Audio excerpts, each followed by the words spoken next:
Okay, let's start with part 2. Forest. Wargate. Blue, green, white, colorless. X. Search my library for a permanent card with current amount of cost X or less. Put it into play, and then shuffle my library. So if you do 0, you can go find a land. Like Sarah's Sanctum. Rogue's Passage. Add 1 to my mana pool. 4, tap, target creatures unblockable.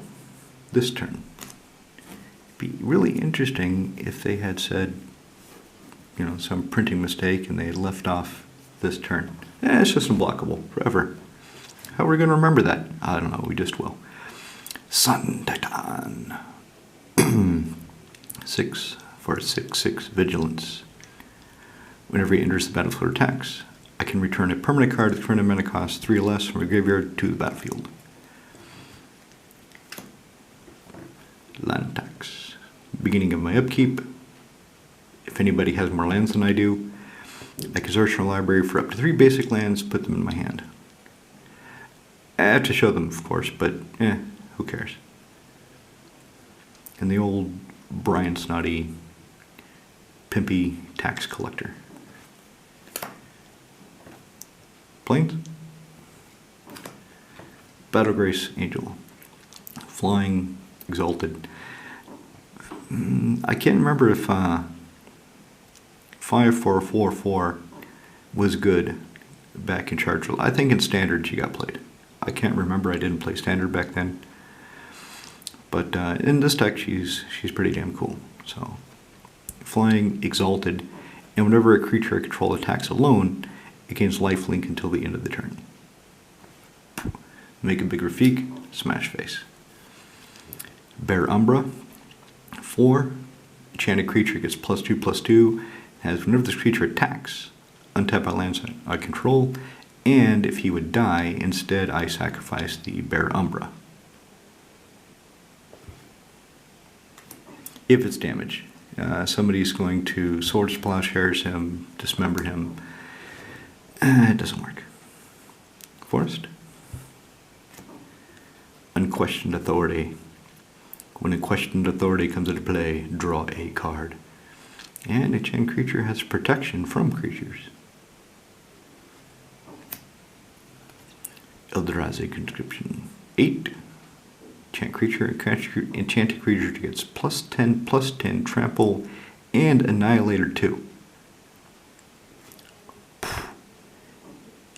Put this in Rafiq. Attack. And there's a 14/14 double striker. So just this alone makes him a one-shot commander kill. If, you know, barring anything else, barring blockers, barring any kind of instant effects. But I'll explain after this how that did work out for me on Wednesday. Prairie Stream. Comes in the battlefield tapped unless you control 2 or more basic lands. Rancor. I've read this is actually supposed to cost 3. It was supposed to cost 2 colorless and a green, and somebody thought, this isn't that great a card, kick off the 2 colorless. And they did. It went to print, and it became a powerhouse. I remember these were hard commons, and they were hard to find around the Urza's block. Everybody wanted them. Enchanted creature gets +2/+0 and trample, and if it would go to the graveyard, you return this to your hand. So this helps the Enchantress effects as well. Colossification. I don't like it that it taps the creature, but for example, with the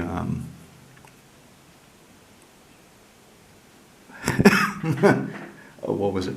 Arcanum Wings. So Arcanum Wings. Rafiq is attacking with Arcanum Wings. He's flying. I use the Aura Shift, return the Arcanum Wings to my hand, put Colossification on him. He's already attacking, so he's already tapped, and all of a sudden, bang, he's a 20, he's plus 20/+20. So he would be a 24 double striker. So normally this telegraphs itself, Colossification, but with Arcana Wings, I've got that element of surprise.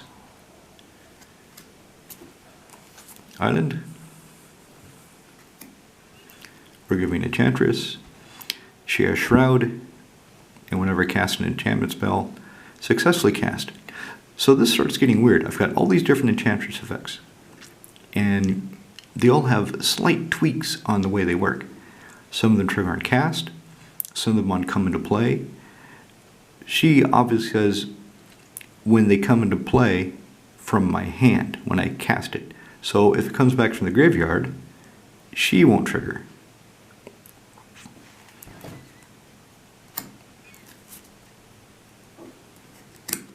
Let's take another look at her. It's just cute how she has that squirrel wrapped around her neck. I forget what her creature type is. I'm sure it's been updated. I'm sure she's an elf or a druid or something. Kestia, the cultivator. 4, 1 colorless, 1 blue, 1 green, 1 white. For a 4/4 creature that whenever enchanted creature, so she also has a bestow. So for 6, I can cast her as an enchantment on another creature, and that creature gets +4/+4. And whenever an enchanted creature or enchantment creature I control attacks, I draw a card. So she doesn't let me draw cards for my enchantments by casting them. She only lets me draw cards when I attack. So a lot of things to remember in this deck. I really have to read the cards. Skill of 1, 3 colorless, 5 tap, return target enchantment card from your graveyard to your hand. So I can't steal anybody else's, but they probably don't have anything good anyway. Bunch of uncooperative schmucks. They need to play more enchantments so I could steal them. If I had a way to steal them, which I don't. Anyway, molting skin. So this is another card that helps me start the casting, drawing cards cycle with the Enchantresses. 3, cast it, return to my hand, regenerate target creature. Since I can put a regeneration shield around a creature, I don't actually have to respond to damage. I don't have to respond to it being destroyed.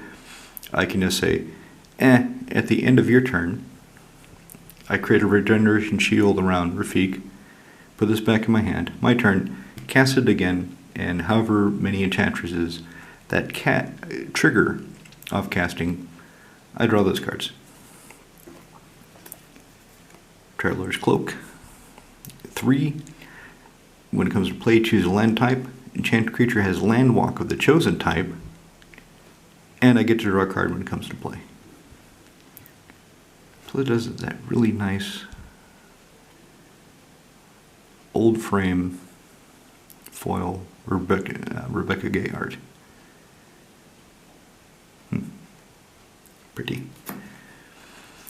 Bruna, Light of Alabaster. She's another really cool addition to the deck.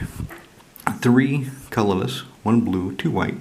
For a 5/5 flying vigilance creature, whenever she attacks or blocks, I can attach to her any number of aura cards in my graveyard. Well, let me read it so I don't get this wrong, because I might. Whenever she attacks or blocks, I may attach to it any number of aura cards on the battlefield, and I put on the battlefield attached to it any number of aura cards that would enchant it from my graveyard in her hand. So she attacks. If I have some random creatures with some random enchantments, I can put them on her. If I have some random enchantments in my hand, I can put them on her. If I have some random enchantments, so she can be as scary as Rafiq really quick. She can just attack alone, unprotected, and then bang! Holy crap! She's a bloody 24/24 first strike trample with Annihilator. Yes, she is. What are you going to do about it? Die. Yep, thank you. Mother Runes. 1 for a 1/1 creature. Tap, target creature I control gains protection from the color of my choice until end of turn. I remember around Stronghold, or Urza's Block when she came out, and Smother was a commonly played card. And everybody loved, I'll smother your mother.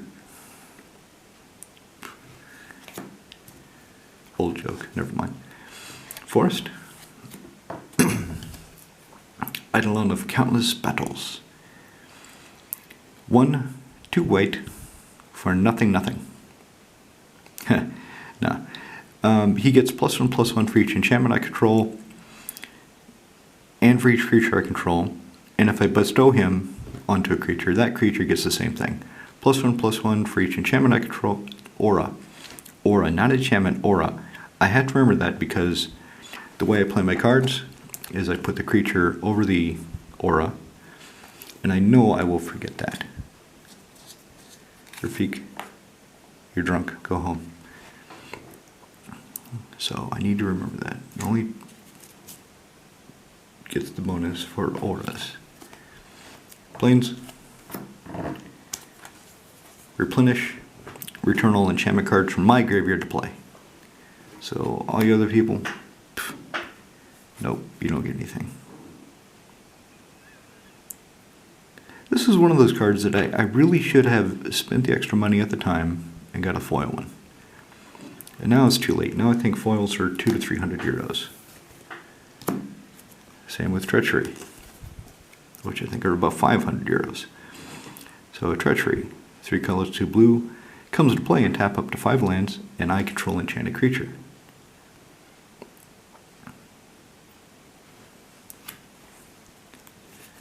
Teferi's Protection. No, I don't think the animation is going to affect any of my creatures. I'm going to hide behind Teferi. Thank you, Teferi. Oh, you're welcome, man. Heliod's Pilgrim. 3 for a 1/2. When she comes into play, I may search my library for an aura card, reveal it, put it into my hand, and then shuffle my library. So another tutor for auras. Temple of the False God. Add 2 if I control 5 or more lands. Of course, this counts itself, so it's not as bad as it looks. That's why they keep putting in every single commander deck that they make. Or do they? Have there been any precons where they didn't have Temple of the False God? I don't know. Broken Fall. Exactly the same as Molting Skin. It's just older, different art. Same casting cost, 2 colors and green. Same effect, return to my hand, regenerate target creature. Nomad Mythmaker. 3 for a 2/2.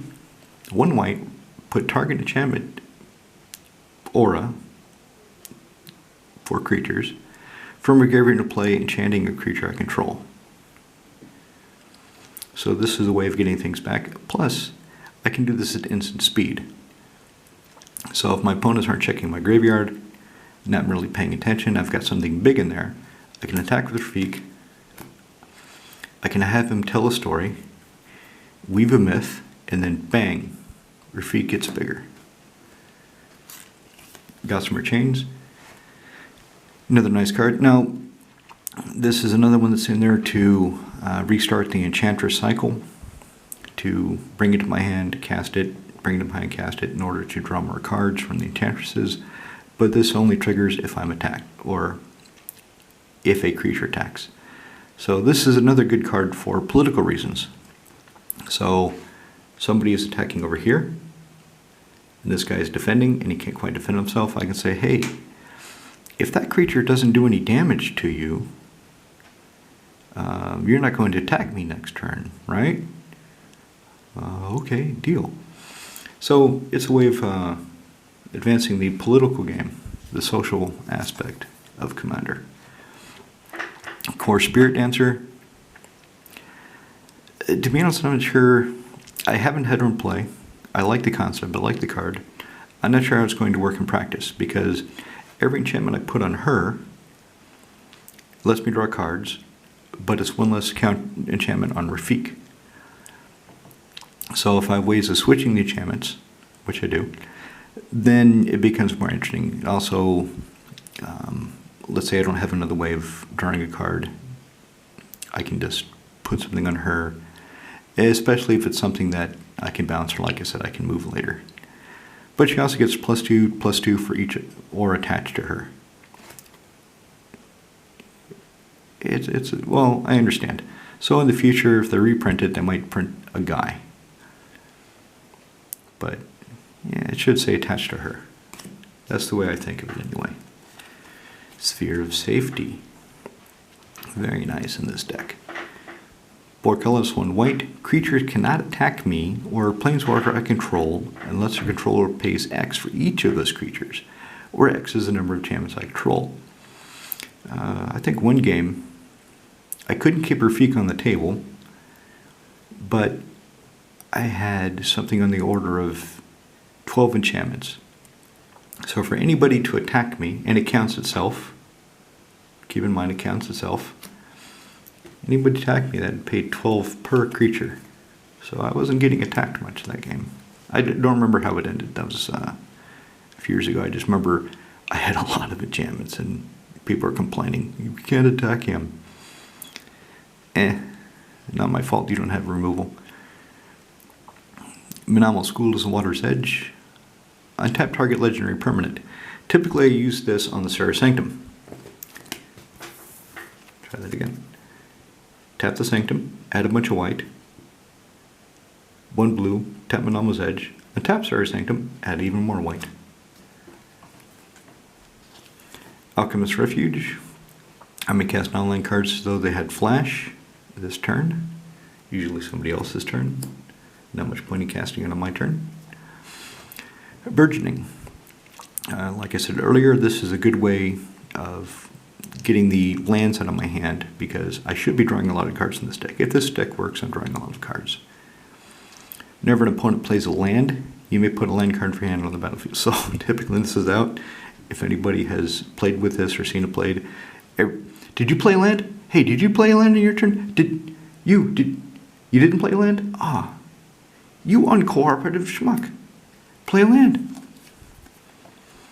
Thawing Glaciers, which is really good with burgeoning. So, comes into play tapped. 1 tap, search my library for a basic land, put in play tapped, and then at the end of the turn return this to my hand. So if I have burgeoning out, when they play their lands, okay, I just put Thawing Glaciers back.